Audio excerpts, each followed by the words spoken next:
వాక్యమును గ్రహించేవాడు కావాలి, అర్థం చేసుకునేవాడు దేవుడు కావాలి, చేసుకుని అందులో జీవించేవారు కావాలి. ఎందుకంటే పొలంలో ఇదంతా పొలం, మరి పొలంలో ఎన్ని గోధుమలు ఉన్నాయి, ఎన్ని గురుగులు ఉన్నాయి నాకు తెలియదు. ఆ హక్కు దేవుడు ఏ మానవుడు కూడా, అపోస్తులు కూడా ఇవ్వలేదు. కాబట్టి నువ్వు గోధుమా గురుగువా? ఒకవేళ నువ్వు గురువు అయితే గోధుమ మారాల్సిన అవసరం ఎంతైనా ఉంది.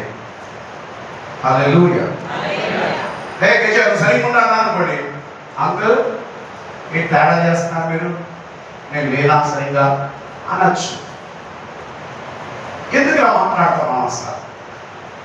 నువ్వు మనసాక్షిగా చెప్తు నువ్వు చేసిన తప్పని, కానీ నోరు మాత్రం కప్పిపుచ్చి మోసకరంగా అబద్ధం ఆడుతుంది. ఎందుకు ఇలా మనం జీవిస్తున్నాం? What is the problem?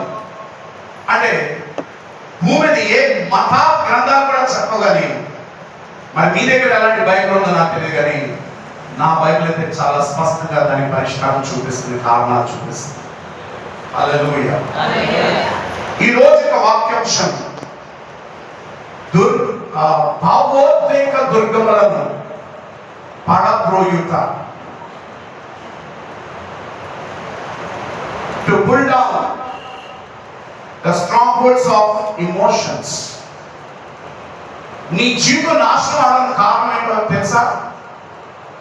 సాధారణ కాదు, నీ భావోద్వేగాలు. అసలు ఈ భావోద్వేగాలు ఏంటి? What are these emotions? ఎక్కడి నుంచి వచ్చాయి? దేవుడు ఇచ్చాడా? కాదు కాదు. దేవుడు ఇచ్చి వేరు, మనం కలిగి ఉండి మనం నడిపింపబడుతున్న భావోద్వేగాలు వేరు. హల్లెలూయా. నేను మాట్లాడుతున్న భావోద్వేగాలు ఏంటో తెలుసా?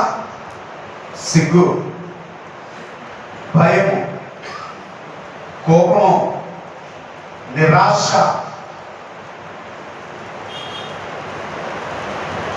ఆత్మవిశ్వాసం కోల్పోవుట, లోపించుట, న్యూన్య స్వభావం. అంటే నేనేం చేయను, నా వల్ల కాదు, నేను తింటే, కుళ్ళు, కుతంత్రాలు, పగ, ఉద్రేకం, ఇవన్నీ లేకుండా కనీసం ఒకటో రెండు నీలో ఉన్నాయి. నువ్వు అప్పుడప్పుడు వాడేది కాదు, ఇది నీ జీవితంలో ఇది ఒక లైఫ్ స్టైల్. నాకేంటన్నా ఉద్రికే కోపం వచ్చేస్తా ఉంటుంది, నాకేంటన్నా ప్రతిదానికి భయం కలుగుతుందండి, ప్రతిదానికి సిగ్గేస్తుందండి నాకు.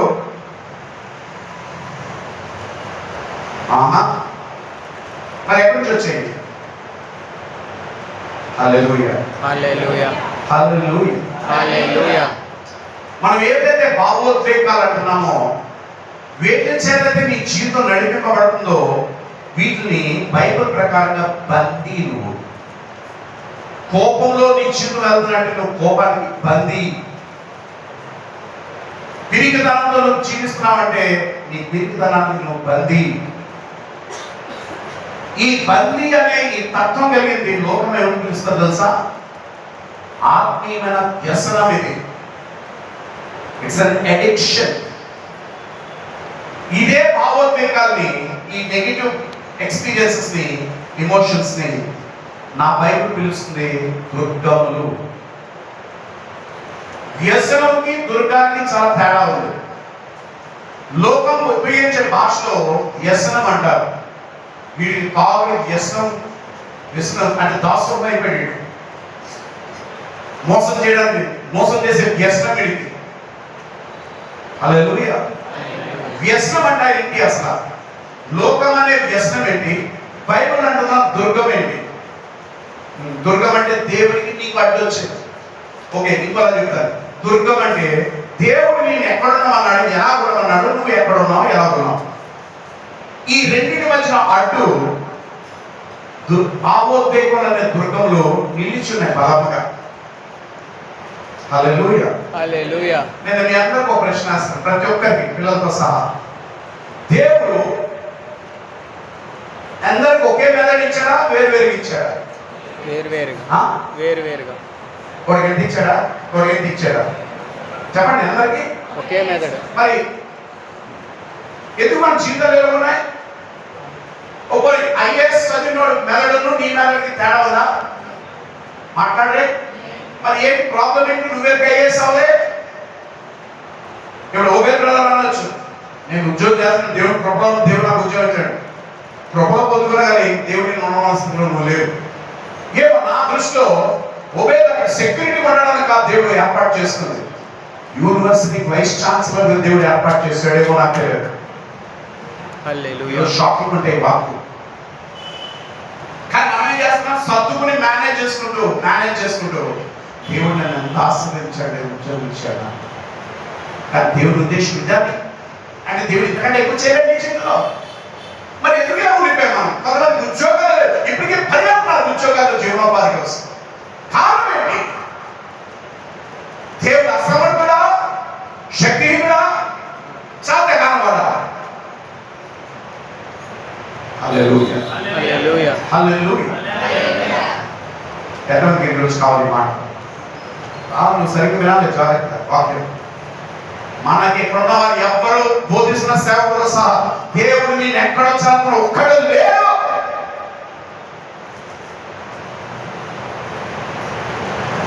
హల్లెలూయా, హల్లెలూయా. నేను స్ట్రైట్ మెసేజ్ చేస్తున్నాను ఈరోజు సంఘానికి. ఈ మాట నాకు కూడా వర్తిస్తాయి. భావోద్వేగ. హల్లెలూయా. లోకం ఏమంటారు తెలుసా? వీటిని, ఈ కోపాన్ని, ఈ భయాన్ని, ఈ ఉద్రేకాన్ని, ఈ నిరాశ నిస్పృహని మీకు అర్థమే చెప్తాను. నీ సమస్యకి నువ్వు శక్తిహీనమైన బాధితుడు. వ్యసనమైన అర్థంటే నీ సమస్యకి శక్తిహీనమైన బాధితుడు. You are a powerless victim to your problem. అంటే ఇక్కడ బయట రావు దాంట్లో. లోకమైన వ్యసనం అంటే ఇంక దీనిలో బయట రాదు, ఇందులో బయట. హల్లెలూయా. ఎందుకు రావాలి? ఎందుకు రాడు? మీరు అడిగితే సరిగ్గా నేను చెప్తాను. ఎందుకు రాడు? వ్యసనంలో నుంచి. ఎందుకు రాడు? వ్యసనంలో నుంచి. మీరు మాటలు విని కూడా మీ బతుకులు మారలేదంటే మరి మీరు సాతాను ఏజెంట్స్ అని నాకు అర్థం అవుతుంది. స్పిరిట్ సీరియస్లీ మీరు అనొచ్చు, ఆశీర్వదించడానికి దేవుడు మమ్మల్ని తీసుకొస్తే ఏంటి ఇలా మాట్లాడారు సార్. నిజం తెలుసుకోకుండా నువ్వు డ్రామా లేక బి ఆనెస్ట్ విత్ గాడ్. దేవుడు యథార్థుడు. హల్లెలూయా, హల్లెలూయా.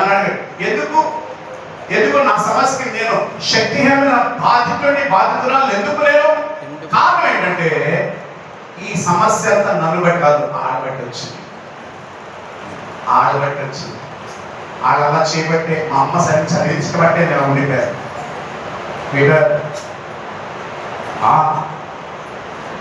ఆ సమస్య, ఆ నింద మన వేసుకో విను.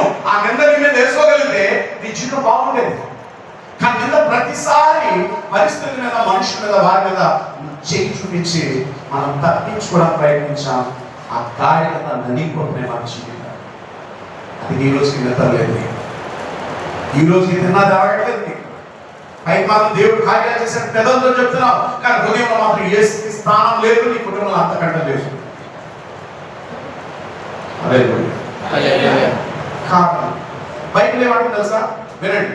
ఇదే వ్యసనాన్ని, ఆ భావోద్వేగాల్ని, ఈ వ్యసనాన్ని బైబిల్ దుర్గములు అని పిలుస్తుంది. వినండి, దుర్గం అంటే అర్థం ఏంటో తెలుసా? ఇప్పుడు సపోజ్ ఒక వ్యక్తి భయంకరమైన కోపం, ప్రతిదానికి కోపం. ఈ కోపం అనే కనబడే భావోద్వేగం చూసారా? దీని వెనకతల, ఈ కనబడే దాని వెనకతల కనబడని శక్తితో పనిచేస్తుంది. హల్లెలూయా, హల్లెలూయా. ఈయనకి చాలా కోపం అండి, ఆయన చాలా పిరిపోడండి, ఈయనకి చాలా సిగ్గండి. ఇవన్నీ ఎక్కడి నుంచి వచ్చేదంటే బైబిల్ భాషలో దుర్గములు అంటే అర్థం ఏంటంటే ఈ క్రియ ఏదైతే కనబడుతుంది, భయం అనేది, పిరికితనం అనేది, ఈ మొండితనం, కోపం, ఇవన్నీ కనబడుతున్నాయి చూసావా? ఇవన్నీ ఎక్కడి నుంచి, దీని ప్రభావం ఎక్కడి నుంచి వచ్చిందంటే కనబడని ఒక శక్తి, ఒక పవర్ దాన్ని కంట్రోల్ చేస్తుంది కనబడే వాటి మీద. మరి దాన్ని విడుదల పొందొచ్చా అంటే ముమ్మాటికి పొందొచ్చు. ఏం చేయొచ్చు మనం? ముమ్మాటికి దాంట్లో బయట రావచ్చు. Very easy. Hallelujah, hallelujah, hallelujah. Hallelujah. నెమ్మదిగా అర్థం. కానీ ఏ రోజు భావోద్వేగాలు నువ్వు ఏం చేయకూడదు, వాటిని హ్యాండిల్ చేయక, వాటిని నువ్వేమీ చేయలేవు. నీ కోపాన్ని ఏమీ చేయలేవు. నువ్వు కోపాన్ని తగ్గి సంఘంలో ప్రసంగా చేస్తాను, నీ కోపం తగ్గించుకో. అది తగ్గదు, అది తెలియదు, వాక్యం తెలియదు, మన జ్ఞానం లేదు సరి ప్రసంగం చేయడానికి. దేవుని సత్యం అర్థం లేదు, అలాగే మనం తప్పు చేయట్లేదు. దేవుడిని కృపణిస్తున్నట్టు తెలుసుకోవడానికి. కోపాన్ని ఎప్పుడు ఎవరు తగ్గించలేదు. దాని జోలికి వెళ్ళక, సిగ్గు జోలికి వెళ్ళక, హల్లెలూయా, భయం జోలికి వెళ్ళక, నిజమే నీ జీవితాన్ని ఏర్పడి చేస్తుంది. కానీ దాని జోలికి వెళ్ళగలను. మరి ఎలాగండి? ఆ బైబిల్ దాని పరిష్కారం చూపిస్తుంది. ముందు అది ఎక్కడ చర్చలో మనకు తెలిస్తే దాన్ని ఎలా సరి చేసుకొని కూడా మనకు అవకాశం ఉంటుంది. దేవునికి స్తోత్రం. హల్లెలూయా, హల్లెలూయా, హల్లెలూయా. నా మాట మీకు అర్థమవుతుంది? Thank you holy spirit god. Hallelujah. మీకు అర్థం ఒక ఉదాహరణ మీ ముందు ఉంచుతాను. ఫారిన్ కంట్రీస్ లో, విదేశాల్లో ప్రతి ఇంటికి ఒక స్మోక్ డిటెక్టర్ ఉంటారు. స్మోక్ డిటెక్టర్ అంటే పొగని కనిపెట్టే పరికరం. ఇంట్లో పొరపాటు ఏ గదిలో ఏ మూలైనా అగ్గి అనుకోండి, మంటలు చెలరైతే ఆ పరికరం ఏం చేస్తుంది? పొయ్యి పొయ్యి పొయ్యి పొయ్యి అని సౌండ్ చేస్తుంది. ఇప్పుడు ఆ పరికరం సౌండ్ చేసినప్పుడు ఆ ఇంట్లో ఉన్న వాళ్ళు ఏం చేయాలి? అబ్బా నా చోరు కొనాలి, దాన్ని వేసి సుత్తేసి పడాలి, దాని జోలికి వెళ్ళాలా? ఇప్పుడు చేయవలసిన పని ఏంటి? ఏ గదిలో, ఏ మంచం కింద, ఏ కిచెన్, ఎక్కడ సిలిండర్ ఏది అంటుకుంది, ఇంత సౌండ్ వస్తుంది, అది చూడాలా లేదా? చూడాలి.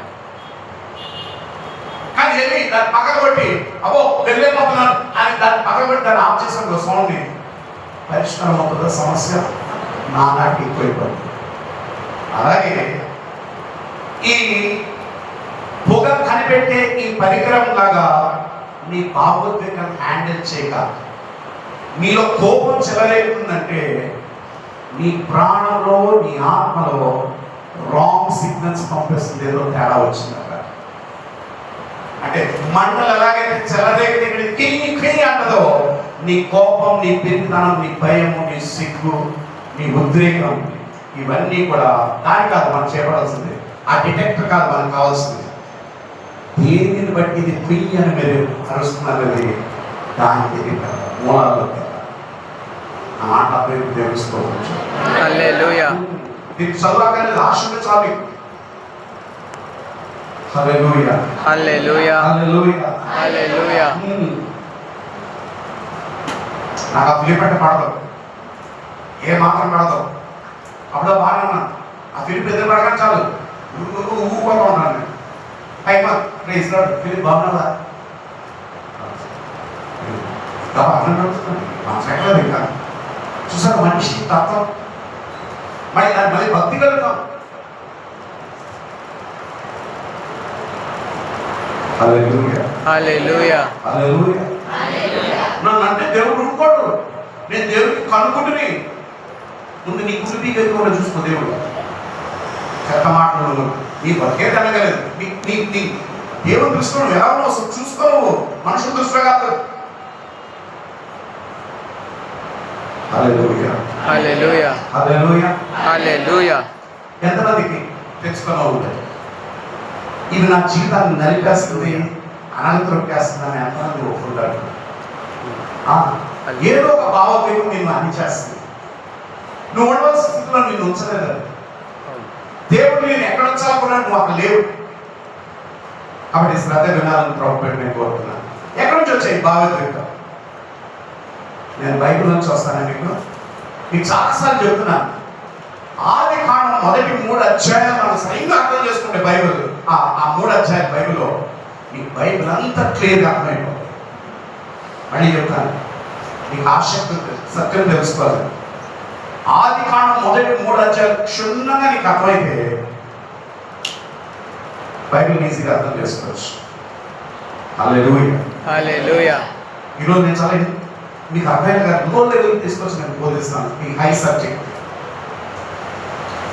దేవుడు ఆదాము హవ్వను చేశాడు. వాళ్ళిద్దరు ఎలా ఉన్నారు చెప్పండి? దిగంబరులుగా ఉన్నారు. మీరు మాట్లాడకపోతే వింటున్నాను, లేకపోతే శ్మశానాలు సమాధులు నేను చెప్పుకున్నానో నాకు తెలియదు. అవును. ఎందుకంటే టీచర్ కదా, నాకు తరగా లోకాలు నువ్వు అని నావాలి, నీకు ఇష్టం లేకుండా కనీసం పళ్ళు ఒప్పుకోవాలి పని చూపించుకోవాలి. హల్లెలూయా. హల్లెలూయా. వింటున్నారా? వింటున్నాం. వాళ్ళిద్దరు ఎలా ఉన్నారు ఏదో తోటలో? దిగంబరులుగా. బైబిల్ ఏమంటుంది తెలుసా? ఆది కాండంలో తీయదు, వినండి, శ్రద్ధ వినండి. ఫస్ట్ లర్నింగ్ రాసుకున్న శ్రద్ధగా రన్నింగ్ నోట్స్ లో పెట్టుకోండి. ఆది కాండం 2వ అధ్యాయం ఆఖరి వచ్చిన బైబిల్ అంటది, వారి దిగంబరులు అయ్యుండి కూడా వారి సిగ్గుపడలేదు. అంటే వారికి ఏం లేదు, దేవుడిని పెట్టలేదు, సిగ్గట్ ఆశిస్తారు. మేము దిగంబరులన్న ఫీలింగ్ వారికి లేదు, ఆ భావోద్వేగం లేదు.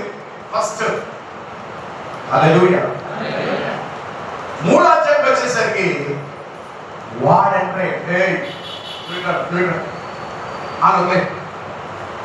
మీరేం రాసేస్తున్నారు? వాక్యం రాసేస్తున్నావా? ఆ వాకింగ్ చేసుకుంటా, వాకింగ్ పట్టుకొచ్చుకుంటా లే.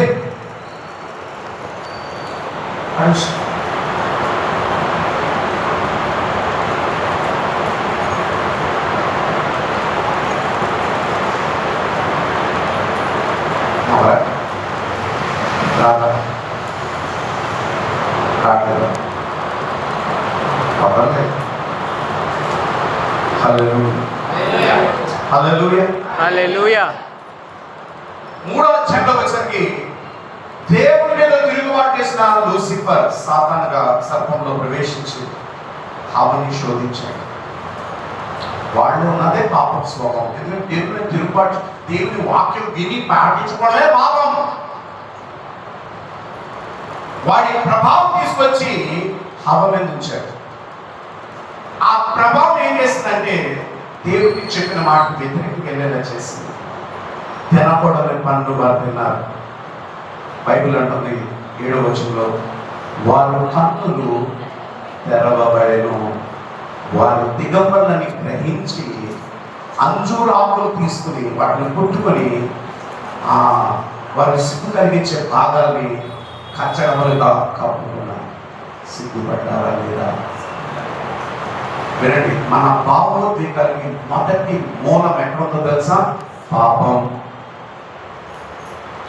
ఈ కోపానికి కారణం పాపం, ఈ పిరికితనానికి కారణం పాపం, భయానికి కారణం పాపం, నిరాశ నిస్పృహకి పాపం.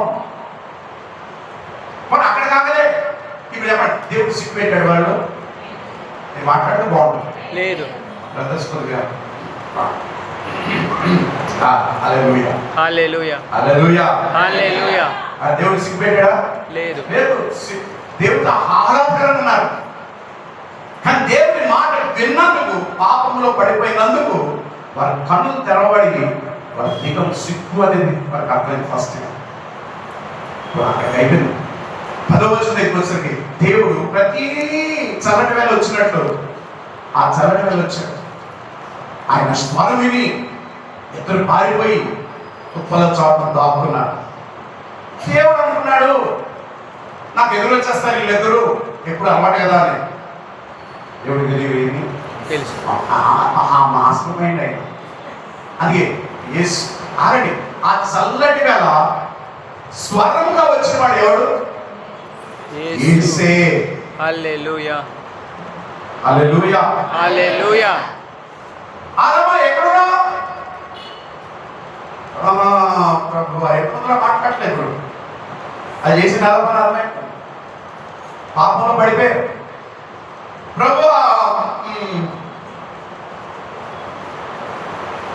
నువ్వు వస్తున్నావని నాకు తెలిసి భయముతో, ఎక్కడి నుంచి వచ్చింది భయం?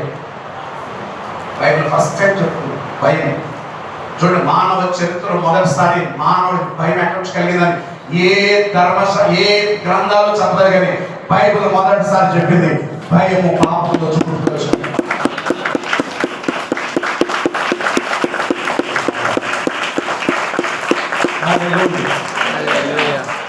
వాళ్ళిద్దరికైతే పర్లేదు. 4వ అధ్యాయంలోకి వస్తే అక్కడ వాళ్ళిద్దరికి పిల్లలు పుట్టారు. చెప్పండి పేర్లు. కయీను, హేబెలు. నీ పిల్లలు క్లాస్ తెలవటంలో ఇక నీకు అర్థం లేదా? ప్రభా ఈ ప్రతి పిల్లలు తాగే నొప్పి వచ్చాయి, నా పిల్లలు తయారు చేయ ప్రభావ వ్యతిరేకం ఆమేన్. నా బాధ మీకు తెలియదు. ఆమేన్. హల్లెలూయా. ఇప్పుడు నేను తాగే ప్రభావ ప్రభావ తీసేవు. Sorry, I'm so sorry. Amen. నేను ఒకసారి తాగిన తర్వాత చాలా ఏం చేయలేదు. అలాగే ఈ దీని కూడా వస్తాను మొహం మాడడం అనేది మా వాక్యంలో ఉంది. కొన్ని ఆదాము హవ్వలు లేరు, కొడుకులు ఇద్దరు వచ్చారు. పేరు చెప్పండి. ఆత్మ మీకు బయట బాగా తెలుసు. కయ్యూను హేబెల్. వాళ్ళిద్దరు ఆత్మలు అర్పించారు. ఒకడే వచ్చి శపించిన పువ్వులోంచి ఇచ్చాడు, అందుకే దేవుడు వద్దన్నాడు. అది ఆరాధన రావాల్సిన మానేసి పని నుంచి వచ్చిన డబ్బులు తీసుకొచ్చి ఇందులో ఇక దొంగ డబ్బులేదు. దేవుడు శపిస్తాడు, దాన్ని వద్దంటాడు, నాకు వద్దంటాడు. నేర్చుకోండి. తమ్ముడిచ్చింది దేవుడు స్వీకరించాడు. 7వ వచనం ఉంటుంది, 4వ అధ్యాయం బాగా మీరు బయట మరీ చూసేస్తారు. ఇంటికాడ ఏడవగా నీకు ఏం చేస్తారు బాగా. హల్లెలూయా. హల్లెలూయా. హల్లెలూయా. బైబిల్ దేవుడు అంటున్నాడు, కయ్యను నీకు కోపమేరా? ఓ కోపం ఎక్కడి నుంచి వచ్చింది సార్కి? చెప్తాను, కోపం ఎక్కడి నుంచి వచ్చింది? పాపం. అది పాపం చేశారా? లేదు, అమ్మ బాబు చేసిన పాపానికి ఇది వచ్చింది. జీన్ ఇలా చెప్పాను, నీ కూతురు చూస్తే మదర్ నీ స్టోరీ నేను చెప్తాను, కొడుకుని చూస్తే డాడీ స్టోరీ నేను చెప్తాను. ఎందుకంటే ట్రాన్స్ఫర్ ఆఫ్ ఎమోషన్స్. హల్లెలూయా. హల్లెలూయా. చూడండి, తల్లిదండ్రులకు వచ్చిందండి సిగ్గు, భయం. ఇప్పుడు కొడుకులకు వచ్చిందండి కోపం. కోపం. ప్రభు ఇంకోటి అంటాడు, అదే వచనం అంటాడు, నీ కోపం ఎలా, నీ మొహం చిన్నపు అలా పెట్టానండి ఫేస్. సిస్టర్స్ అదే పవర్ అందులో. ఆ ఇంట్లో సార్ని జరగాలంటే, సార్ని సాధించాలంటే ఏ ఆయుధం ఉపయోగించడు. బాంబులు డాడా ఢిల్లీ లేవడం, ఒకటే బాంబు. ఇవ్వ నన్ను చూడండి, అవును. గిడిగా మండిపోతాం. అవును. భలే పవర్ ఉంది. ఇవన్నీ ఎక్కడి నుంచి వచ్చాయి? బావే. ఇవాళ నా టార్గెట్ థ్యాంక్ యూ. హల్లెలూయా. ఎంతమంది అర్థం? హల్లెలూయా. మొదటి ఏం చెప్పండి? సిగ్గు. దేనిలోంచి పుట్టుకొచ్చింది? పాపం. రెండోది భయం. మూడోది కోపం. నాలుగోది చాలా భయంకరమైనది. అది కంటే face is the mix of mind. ఇక మిగతాది పుట్టుకొచ్చాయి. ఇప్పుడు నేను అడుగుతాను, కయ్యలో ఏదైనా పాపం చేశారా? లేదు. తల్లి అందుకే దావీదు అంటాడు, నేను పాపములోనే పుట్టి ఉన్నాను, పాపములోనే నా తల్లి గర్భం ధరించి ఉన్నాను. Hallelujah. Genes, hallelujah. The genes of sin. దేవుడా, పాపము వినండి జాగ్రత్త, పాపము 3 విధాలుగా మనల్ని ఏర్పాటు చేస్తుంది. నువ్వు తప్పించుకోలేవు పాపం నుంచి. జాగ్రత్త, పాపం నుంచి తప్పించుకోవడం చాలా కష్టం. ఎందుకంటే అపవాది ఈ వాతావరణం అంతా కూడా పాపంలో నింపాడు. రెండోది, నువ్వు ఉన్న శరీరం పాపం. మూడోది, నీలో ఉన్న స్వభావం పాపం. ఇది పాపం నుంచి తప్పించుకునే దగ్గర ఇది చెప్పండి, చిన్నపిల్లలకు కోపం ఎవరు నేర్పిస్తారా? ట్యూటోరియల్స్ ఉన్నాయి, కాలేజ్ కోచింగ్ క్లాస్ ఉన్నాయా? లేవు. అలాగే నేర్పిస్తారా? లేవు. మరి ఏం ఎక్కడికి వచ్చాయి? పాపం. తల్లిదండ్రులు పాపం, జీన్. నువ్వు ఇచ్చే స్వాస్థ్యం పాపం, పాపం నుంచి వచ్చాయి ఈ భావోద్వేగ. ఎవరికైనా అర్థం గట్టి ఒకసారి చెప్పండి. పరిశుద్ధాత్మ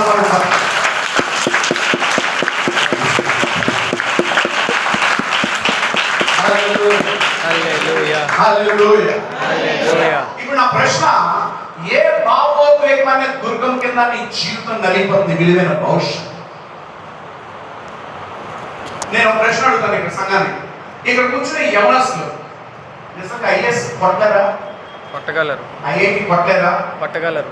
చెప్పండి, ఎయిమ్స్ లో మెడికల్ కొట్టలేరు? కొట్టగలరు. కొట్టగలరు. కానీ ఎందుకు పట్టలేదు?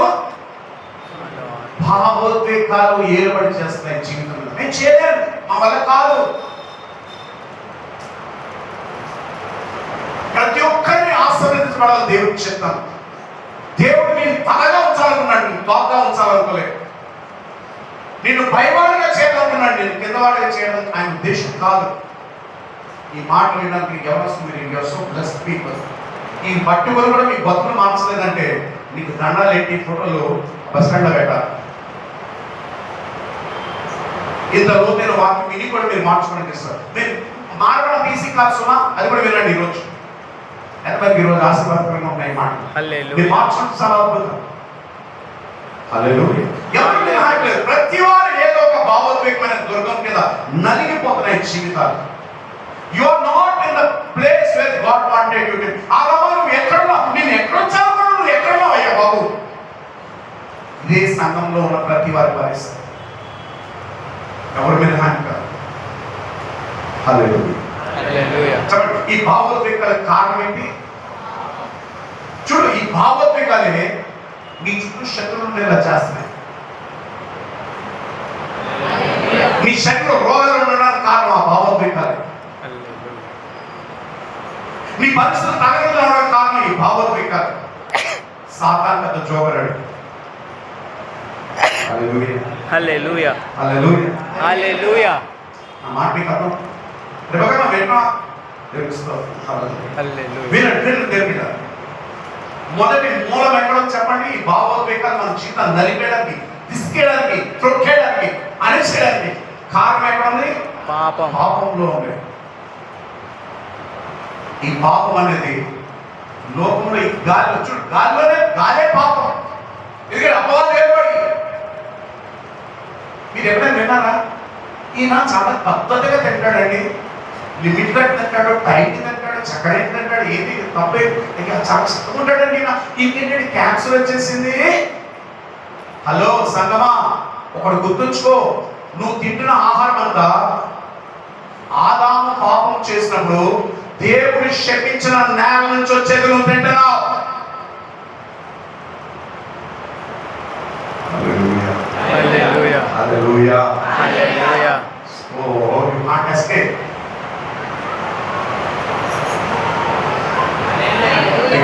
వాక్యం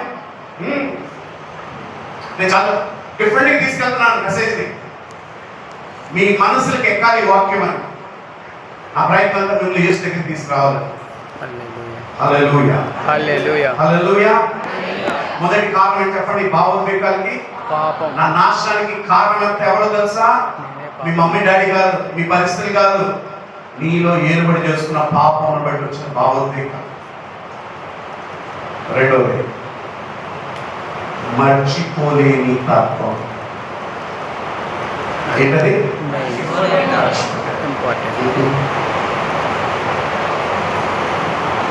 వర్తమాన, భూత, భవిష్యత్ కాలములు 3 ఉన్నాయి. మీలో ఎంతమంది నిన్న ఇవాళ కూర్చొని కొన్ని మన జీవితాలు ఎలాంటివి ఉన్నాయి తెలుసా? అవి గుర్తు తెచ్చుకోవడం కూడా అసహ్యం పడుతుంది, మనకి అసహ్యం పడుతుంది గుర్తు తెచ్చుకోవడం. అంత చండాలమైన పనులు మనం చేస్తాం. నిజమా లేదా? ఒక్కటి దేవుని స్తోత్రించండి. హల్లెలూయా. మీకు మాట చెప్పనండి, పరిశుద్ధాత్ముడు ఏం చెప్పమన్నాడు నేను చెప్తాను వినండి.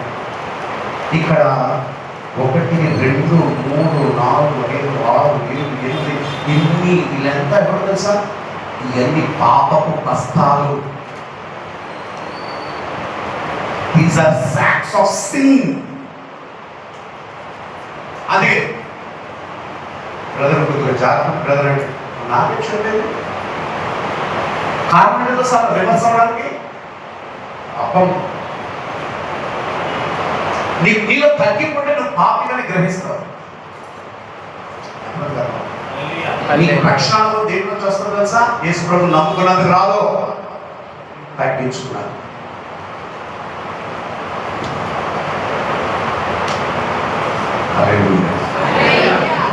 దేని బట్టి తగ్గించుకోలేదు? వాక్యం బట్టి. యేసు ప్రభువుని నమ్ముకుంటే పరలోకానికి వెళ్తావు, అక్కడికి వెళ్ళడానికి సరిపోలేదు. తమాషా ప్రభు కొన్ని సమయం దాని గురించి ప్రత్యేకంగా మాట్లాడతారు. మీలో ఉండవలసింది పరిశుద్ధత. అంటే అర్థం ఏంటో తెలుసా, ఏ విషయంలో కూడా యేసు నేను గాయపరచాను, నా మాటలో నా ప్రవర్తన నచ్చింది. ఆయనకి గుడ్డి పగిలే పనులు నేను ఏమి ఇచ్చాను, చూడను, వినను, నడవను. ఇది పరిశుద్ధంగా దారిస్తుంది. నువ్వు పరిశుద్ధ చూడండి, దేవుడు నీకనే మనకు బహుమానం ఇస్తే మనం దేవుడికి బహుమానం ఇచ్చేది పరిశుద్ధత. దానికి మాత్రమే బహుమానాలు ఉన్నాయి పనులు. ఆ బహుమానం లేకపోతే తలోకి వెళ్ళడం వేస్తాను నేను అంటాను. మోడగా కూర్చో. అది ఎలా ఉంటుందో తెలుసా, పిల్లలు స్కూల్లోనూ ఒక ఫంక్షన్ పెట్టి ప్రైజెస్ ఇచ్చే రోజు, అది ఏ డే అవని ఫంక్షన్, యాన్యువల్ డే అవని, సిసిఏ డే అవని, ఏ డే అయినా ప్రైజెస్ ఇచ్చేటప్పుడు నీ పక్కన కూర్చున్న ఫ్రెండ్ బహుమానాలు గిఫ్ట్స్ మీద ప్రైజ్ తీసుకుంటే నువ్వు అలా కూర్చొని 7 మొహం వేసుకుని చూస్తున్నావు చూడు. అంతకంటే ఘోరాతి ఘోరం ఉన్నది పర్వతంలో నీ పరిస్థితి. అక్కడ ఉండదు, దర్పిక్ ఉండదు, అక్కడ చేయడం గడుపు. ఈ కాదు, నువ్వు పొందవలసిన బహుమానం అక్కడ పొందవద్దు. నీ జీవితం బ్లాక్. అది దేని బట్టి వస్తుందంటే భూమి మీద నువ్వు జీవించే పరిశుద్ధత బట్టి. పరిశుద్ధత ఎక్కడి నుంచి వస్తుందంటే నువ్వు ముందు తగ్గించుకునే పాప్యాన్ని గ్రహిస్తేనే. హల్లెలూయా. సంఘంలో కలిగి ఉండడానికి కారణం ఏంటో తెలుసా, పాప్యాన్ని గుర్తించబడడం. అహంకారం. ఒక్కొక్క పాప బస్తాయి వచ్చింది, గర్వం, అహంకారం ఇస్తుంది. దీని నుంచి మనం బయటపడాలి. హల్లెలూయా, హల్లెలూయా, హల్లెలూయా, హల్లెలూయా. ఆ బాధని గుర్తించుకున్నాను. జరిగిపోయి వద్దని వస్తూ ఉంటాయి. నన్ను ఇవన్నీ ఎలా గుర్తు వస్తున్నాయి, నాకు వద్దని ఎందుకు వస్తున్నాయి? ఇవన్నీ చాలా ఓపెన్ గా మాట్లాడతాను కొన్ని విషయాలు. ఇవన్నీ ఎలా వస్తాయి? ఇవన్నీ ఎలా వస్తాయి? వద్దనే వస్తున్నాయి. నాకు అసహ్యం. నేను చేసిన పని చాలా దరిద్రం అని ఆ వయసులో నేను చేశాను, కానీ వద్దనే వచ్చేస్తున్నా మా మనసులో. ఇదంతా చేసేది ఎవరో తెలుసా, నువ్వు అది చేసినప్పుడు అపవాదంతా రికార్డ్ చేసేది. ఆ చెయ్యి ఎప్పుడు కూడా రిమైండ్ పట్టడం అనేది ఎప్పుడు ఉంటుంది. చెయ్యి నువ్వు నవ్వుతున్నావు అనేసరికి ఆ జరిగిన రికార్డింగ్ చేశాను చూసా, తీసుకొచ్చి నీ చెవు దగ్గర పెట్టి వినిపిస్తూ ఉంటాడు. ఆ హ్యాపీ మూడంతా దెబ్బకి ఆడి పని అంతా కూడా మర్చిపోయినా కూడా మర్చిపోలేవాడు. వాడి గుర్తు చేస్తాడు. అందుకే పౌలు అంటాడు, వెనకున్నవి మర్చి. అక్కడ మరిచారంటే మీరు బైబిల్ చాలా తప్పుగా అర్థం చేసుకో. మరిచారు అంటే అర్థం ఏంటంటే మర్చిపోయడం కాదు. దేవుడు మీకు మాట్లాడతాను, ఏ విషయం మర్చిపోవడం అసంభవం. మర్చిపోవడం జరగదు మానవ జీవితంలో. మరి పౌలు ఎందుకు అన్నాడు, వెనుకున్నవి మర్చి ముందున్న వాటి వరకు వేగులు పడుతున్నానని? దాని అర్థం ఏంటో తెలుసా, నా దృష్టి వెనక జరిగిన వాటి నుంచి తీసి నా ముందు నా భవిష్యత్తు నా మనసు ఉంచాను. అర్థమైతే గట్టిగా చెప్పబడ్డాడు. మర్చిపోవడం అసంభవం, మర్చిపోవడం అసంభవం. కానీ నా మనసులు వాటి నుంచి తీసి అతన్ని గట్టిగా ప్రభుని గర్వచ్చు.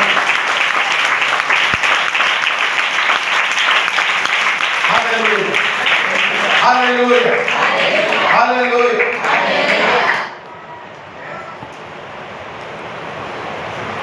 ఎంత చక్కగా మోకాళ్ళ మీద వాక్యాలు పెడుతున్నారు. చాలా బేసిక్ ఉంటారు మీరు చూస్తే. థామస్ ఎలిషా ఆ తల్లి నేను చాలా అభినందిస్తున్నాను. అమూల్య, గాడ్ బ్లెస్ యూ. వారికి చాలా పద్ధతి నేర్పిస్తున్నాను. నేను చూస్తున్నాను కొంతకాలం నుంచి మోకాళ్ళ మీద వాళ్ళిద్దరితో రియల్ చాలా గ్రేట్. దేవుడు నీ బిడ్డని నీ కళ్ళలోనే ధనులుగా చేయడం కాక. ఆమేన్. హల్లెలూయా, హల్లెలూయా. తల్లిదండ్రుల ఆసక్తి పిల్లలు రేకెత్తించాలి. ఆ తెలుసు ఆ పిల్లలు గొప్పగా ఈరోజు అలవాటు చేస్తే చేయొచ్చు, కానీ రేపు గొప్ప ఆశీర్వాద పరిస్థితులు ఉంటారు. Amen. No doubt, no doubt. నేను సేవకుడిగా నుంచి ప్రవచిస్తున్నాను ఆ ఇద్దరు పిల్లలు. Hallelujah, amen. Hallelujah, hallelujah, hallelujah, hallelujah. Okay, let's come it over. పాతవి మర్చిపోకుండా చేసే పని ఎవరి? సో మర్చిపోవడం కష్టం, ఇంపాసిబుల్. ఇప్పుడు ప్రస్తుతం తీసుకున్నాం, ఇప్పుడున్న పరిస్థితి. ఈ రోజు పౌలు ఏమంటాడు తెలుసా, ప్రతి రోజు నేను శ్రమ అనుభవిస్తున్నాను క్రీస్తు కోసం. అనేక మార్లు చెరసాల్లోకి వెళ్ళాను, ఉన్నాను. నేను బందీ అయ్యాను అనేక సార్లు నేను పట్టబడ్డాను. మితం లేకుండా, మరీ మితం లేకుండా నేను పట్టబడ్డాను. సముద్రం వాడు పగిలిపోయినప్పుడు రాత్రి పాడంతో కూడా చక్కన పట్టుకునే సముద్రం వేలాడని. ఆకలంటే నాకు తెలుసు, దొంగల మధ్యను తప్పించుకున్నాను, యూదుల మధ్యను తప్పించుకున్నాను. ఎప్పటికెప్పుడే ప్రాణం, ఈ రోజు అంటే ప్రాణభాయమే నాకు. హల్లెలూయా. ఈ రోజు దేవుని నువ్వు గొప్ప కొనమని కొత్త రోజు ఇచ్చి, కొత్త కృప ఇచ్చి, గొప్ప సమయం ఇచ్చి, కొత్త శక్తిని ఇచ్చి అన్ని ఇస్తే మళ్ళీ కూర్చొని మంచం కళ్ళు మూసేసి ముక్కలు బొబ్బులు వేసుకుని నోటన్ని కాయలు చూసారా, మర్చిపోలేము. కొన్ని రేపటి గురించి ఆలోచిద్దామండి, ఏమవుతుందో రేపు నా వయసు ఏం పడిపోయింది, 60 వచ్చేసింది, ఈ జబ్బులు వస్తాయేమో. ఎందుకంటే అందరూ అంటారు కదా 40 దాటితే జాగ్రత్త మనమని. మరి 60 వచ్చి మా జబ్బులు వస్తాయేమో, నా పిల్లలు స్కూల్కి వెళ్ళారు ఏమైనా అవుతుందేమో, నా పిల్లలు పాస్ అవుతారు ఏమో. చూసారా భయం. చూడండి, గతం అంటే నొప్పి, గతించిపోయిన పరిస్థితులు గుర్తించుకుంటే నొప్పి వస్తుంది. ప్రస్తుత స్థితి దరిద్రం కలిగిస్తుంది, రేపు స్థితి భయం కలిగిస్తుంది. ఎవరికైనా అర్థమైతే గట్టిగా మీకు అర్థం అంటే పదాలు విలువ అర్థం అంటే అదే ఈ ప్రసంగం హైదరాబాద్ పెద్ద కౌన్సిల్లో చేస్తుంది. ఆశ్చర్యం తీసుకున్నాడు ఈ మాట. ఏం చెప్పండి, గతము మనకి నొప్పి కలిగిస్తుంది, గుర్తు తెచ్చుకుంటుంది. ప్రస్తుతం గలిబిలి కలిగిస్తుంది, కన్ఫ్యూజన్ లో ఉంచుతుంది. రేపు గురించి ఆలోచిస్తే భయం కలిగిస్తుంది. That's what is life. దీనంతటికీ కారణం ఏంటో తెలుసా? ఈ భావోద్వేగం. హల్లెలూయా, హల్లెలూయా, హల్లెలూయా. ఈ భావోద్వేగాల భాష లేదు, ఈ భావోద్వేగాలకి బుద్ధి లేదు. ఈ భావోద్వేగాలు అందుకే ఆవేశంతో ఆలోచన తప్ప అంటారు. ఇవి ఇంటెలిజెంట్ కాదు, ఇమోషన్స్ ఆలోచించలేవు, ఈ భావోద్వేగాలు ఆలోచించలేవు. ఈ భావోద్వేగాలు దేనికి స్పందిస్తాయి? జాగ్రత్త, అంటే మోస్ట్ ఇంపార్టెంట్ పాయింట్. ఈ భావోద్వేగాలు దేనికి స్పందిస్తాయంటే కేవలం నీ ఆలోచన మాత్రమే స్పందిస్తాయి. దేనికి స్పందిస్తాయి? రాసుకోండి. Emotions respond to my thinking. నా ఆలోచనకి స్పందిస్తాయి. హల్లెలూయా, హల్లెలూయా. ఉదాహరణకి మీకు అర్థాలు చెప్తారు. ఇప్పుడు నా ఆలోచనలో చెప్పనే ఉన్నాడు, నన్ను చూడండి. చూసారా, నా భావోద్వేగం ఆ క్షారం కూర్చొని మన ఫ్లైట్ లోకి వచ్చింది.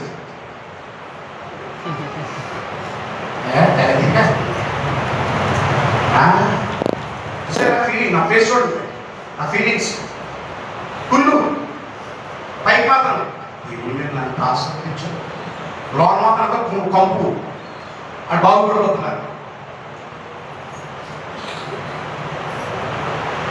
హల్లెలూయా. అది గుర్తుకుంటున్నాడు, ఎవరు సమీపంలో ఉంటారు. అవును, అవును, నిజమే. హల్లెలూయా, హల్లెలూయా. అలాగే మన తప్పు కాదు, అది మానవ నైత్యం. అందుకే మనుషులు అవ్వడం చాలా డేంజర్. ఎవరికైనా అర్థం గట్టిగా తెలుసుకోవచ్చు. హల్లెలూయా. చెప్పండి ప్రభుని గట్టిగా.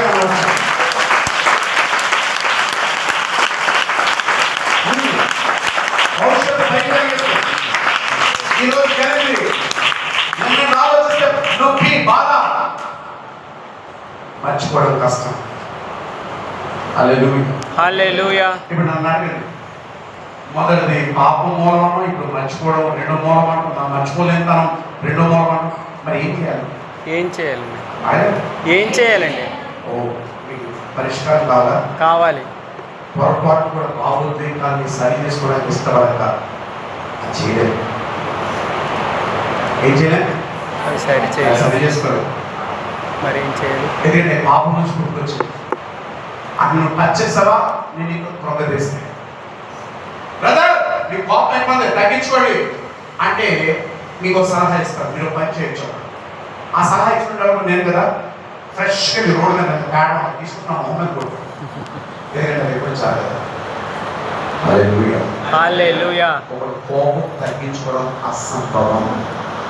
ఒకడు భయం నుంచి బయటికి రావడం అసంభవం. ఈరోజు చాలా చాలా చాలా లోతుగా దేవుని వాక్యం బోధిస్తుంది. ఇంపాసిబుల్.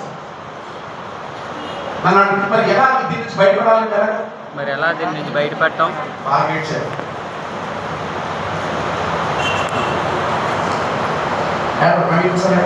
మరి ఎలా దీని నుంచి బయటపడటం? నేను ఏడవలేదు, సరిగా అడగ, మీకు ఆశ చెప్తాను. మరి ఎలా దీని నుంచి బయటపడటం? హల్లెలూయా. బయట రావాలా లేదా? ఉంది. బయటకు వస్తే మీకు జీవం అద్భుతంగా ఉంటుంది. హల్లెలూయా. దానికి ఒకటి ఇలా కీర్తించదని గుర్తుందా? ఏమన్నాడు కీర్తనగాడు? దుప్పి నీటి వాగుల కొరకు ఆశపడినట్లు. దుప్పి నీటి వాగుల కొరకు ఆశపడినట్లు. బయలుదేరి 49. నీటి వాగుల కొరకు ఆశపడినట్లు దేవా నీ కొరకు నా ప్రాణము ఆశపడుచున్నది. నా ప్రాణము దేవుని కొరకు తృష్ణగొనుచున్నది. జీవము గల దేవుని కొరకు తృష్ణగొనుచున్నది. దేవుని సన్నిధికి నేను ఎప్పుడు వచ్చేదను? ఈ కీర్తనగాడు ఈ కీర్తన రాయడానికి తను ఉన్న పరిస్థితి ఏంటి చెప్పండి? ఏ భావోద్వేగం చేత నలిగిపోతున్నాడు ఈ కీర్తనగాడు? నిరుత్సాహం అనే భావోద్వేగంగా నలిగిపోతున్నాడు. కొన్ని ఆ నిరుత్సాహం ఏమైనా చేపడుతున్నాడు, సరి చేసుకున్నాడంటే లేదు, దాని జోలికి వెళ్ళట్లే. కానీ మనం చేసే పని అంతా ఏంటో తెలుసా? దేవుని వైపు తన మనసు తిప్పాడు. హల్లెలూయా. ఏం చేశాడు? దేవుని వైపు తన మనసు తిప్పాడు. నిరుత్సాహంలోనే ఉన్నాడు, కానీ నిరుత్సాహం బట్టి కలిగిన పరిస్థితిని బట్టి వాటి వైపు చూడదు, కానీ ఎవరి వైపు చూడడం ప్రారంభించాడు? అదే చూడండి, 3వ వచనం చదవండి వస్తుంది. సమడి హెల్ప్ మీ. 3వ వచనం. నీ దేవుడు ఏమాయనని వారి నిత్యము నాతో అనుచుండగా. 4వ చదివి. జన సమూహముతో పండుగ చేయించున్న సమూహముతో నేను వెళ్ళిన సంగతిని సంతోషము కలిగి.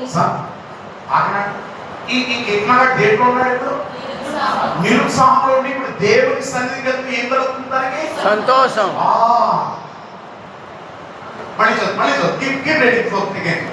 జన సమూహముతో పండుగ చేయించున్న సమూహముతో నేను వెళ్ళిన సంగతిని సంతోషము కలిగి స్తోత్రములు చెల్లించుచు నేను దేవుని మందిరమునకు వారిని నడిపించిన సంగతిని జ్ఞాపకము చేసుకొనగా నా ప్రాణము నాలో కరిగిపోవచ్చున్నది. అంటే నా ప్రాణం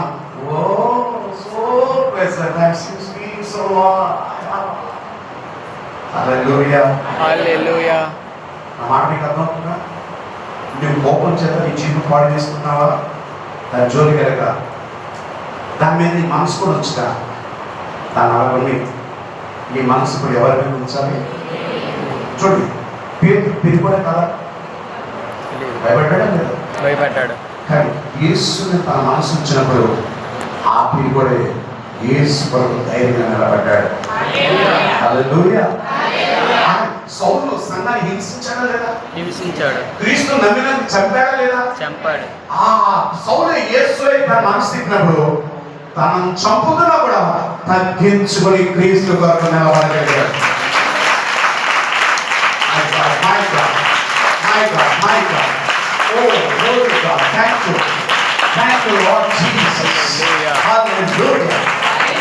యోసేపుని అన్నలు ఎంతగా బాధించారు? అన్యాయం. అన్నలందరూ తమ్ముడిని గోత్రం పడేస్తారు, 20 వీటి నాన్నలు కమ్మేస్తారు, దాసులుగా పంపించేస్తారు దూరంగా. పగ తీర్చుకోవాలి అంటూ ఎవరైనా బైబిల్లో ఉన్నాడంటే యోసేపు హక్కుంది అన్నల మీద. కానీ ఐగుప్తు దేశానికి ఫరో తర్వాత 2వ స్థానంలో ఉంచినప్పుడు అన్నలు గుర్తించలేకపోయారు. దేవుడు శ్రమలో దేవుడిని ఆశీర్వదించినప్పుడు శ్రమ పరిచిన వారు ఎవరిని గుర్తించలేనంత ఎత్తులోకి దేవుడిని ఉంచుతారు. ఆ శ్రమ పొంది ఆశీర్వదించబడిన వారు, నిన్ను బాధలో పెట్టిన వారు నువ్వు గుర్తిస్తావు, కానీ వారు నిన్ను గుర్తించలేనంత ఎత్తులోకి దేవుడిని తీసుకెళ్తారు.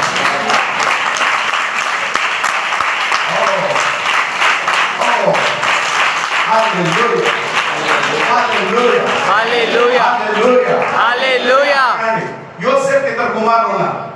ఆదికాండం 41, 51, 52 వచనాలు, ఆ 2 వచనాలు చూస్తే 41వ అధ్యాయంలో ఇద్దరు కుమారులు ఉన్నారు.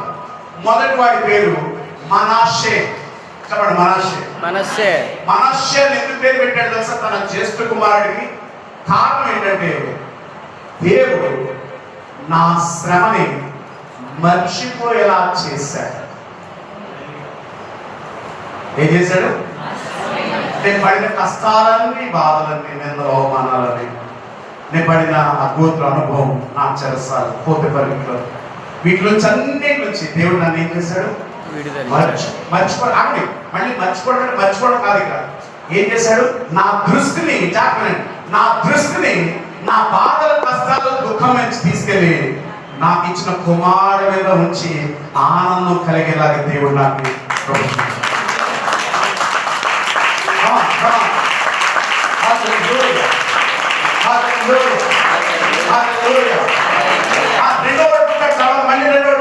వాడికి ఎఫ్రాయిం అని పేరు పెట్టాడు. ఎఫ్రాయిం అంటే ఆ దేవుడు తెలుసా? దేవుడు పెట్టారా? కష్టంలో దేవుడు నన్ను ఆశీర్వదించాడు, శ్రమలో దేవుడు నన్ను ఫలభర్తిగా చేశాడు. ఓ హల్లెలూయా, హల్లెలూయా. నాకు ఎప్పుడైతే ప్రభు కొరకు నిలబడతావు, నీ కష్టాలు వచ్చిన ప్రభు కొరకు నిలబడతావు, కష్టాలు దేవుడిని హెచ్చించు దేవుడే. హల్లెలూయా, హల్లెలూయా. చెప్పండి, అన్నం చేతి దొరికేటు ఏసీలో ఉంటా ఏం వదిలేదు. నువ్వు నేనంటే అబ్బా నేషనల్ హైవే మీద అనకాపల్లికి వెళ్తుంటే దగ్గరలో ఈ సిక్కులు ఉంటారు, కట్టెట్టుకుని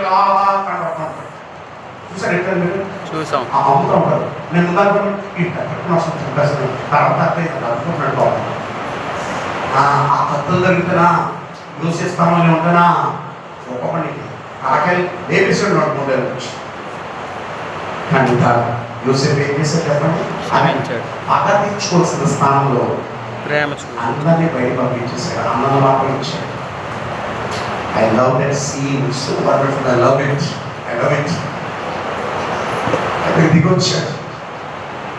రాజభోగం కలిగిన వాడు, రాజవస్త్రాల్లో ఉన్నాడు. ఒక్కొక్క అన్న దగ్గరికి వచ్చాడు, ఒక్కొక్కరు మెడలు పడి ఏడ్చాడు. ప్రభు ప్రేమను చూపించాడు. మీరు నాకు కీడు చేతి ఉద్దేశించారా? కానీ దేవుడు దాన్ని మిమ్మల్ని అందరినీ ఈరోజు పోషించడానికి అది నాకు వేరే చేశాడు. హల్లెలూయా, హల్లెలూయా. కారణం ఏంటి చెప్పండి? ఆ ద్వేషం, ఆ కోపం, పగ అంతా కూడా ప్రేమగా వారు పోషించాలని ఎలా మారింది? కారణం ఏంటి? తన మనస్సు ఎప్పుడు కూడా దేవుడిని ఉంచాడు. హల్లెలూయా, హల్లెలూయా, హల్లెలూయా. దేవుడు నిన్ను సంఘానికి ఎందుకు రమ్మని తెలుసా? హెబ్రీయులకు రాసిన 10:20 వచ్చినప్పుడు సమాజంగా కూడుట మానవద్దు అంటాడు పౌలు సంఘాన్ని. నువ్వు దేవుని మందిరానికి ఖచ్చితంగా నువ్వు రావాలి. ఇప్పుడు ఎందుకో తెలుసా? నిరుత్సాహంలో ఉన్నప్పుడు సంఘ కాపరి, సంఘము, ఈ తోటి విశ్వాసులు యేసు దగ్గరికి నడిపిస్తారు. హల్లెలూయా. ఎవరి దగ్గరికి? యేసు క్రీస్తు దగ్గరికి. నువ్వు అలాగే ఉన్నావు. నీ తోటి విశ్వాసం ఎడలు ఆ బూతు